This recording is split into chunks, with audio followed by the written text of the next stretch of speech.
accountability and ownership that you have, that you are paid more. You're also paid more because you are expected to show the way, to know the way, and go the way. That means that you cannot just simply give instructions if you yourself do not know how to do it. If I'm a software guy, for example, I must know some basic software protocols. I may not be an expert anymore since I've been a manager for 10 years now. My software engineer is more expert in that area. But if I talk to the software manager, he can still give me some logic. He's not a software guy who's completely blur of what's happening. But I understand the manager may not be as an expert as the engineer because he's lost touch over the years. Well and good. But you know what I respect about this guy? When all hell breaks loose, he turun padang. He comes down to the ground. He carries the CPU on his own when no one is there to help him. He's not the guy sitting in the office and just giving instructions to people. Of course, I don't expect you to turun padang every day. That's not your job. I understand that. But when all hell is breaking loose, what would you do? They must see you every now and then. That's professional presence. How do you know that? Look at the way he walks. Look at the way he talks.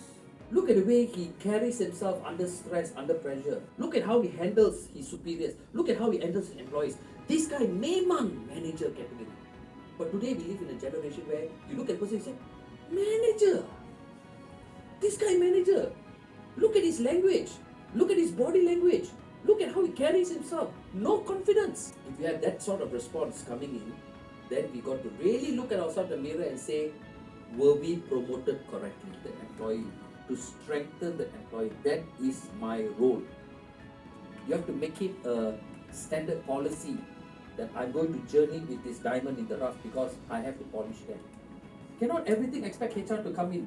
We have to be the internal HR manager to handle the employee, teach the employee, guide the employee. So the 4 roles of a leader, according to Peter Drucker, is planning, organizing, controlling, but the one that people forget is leading.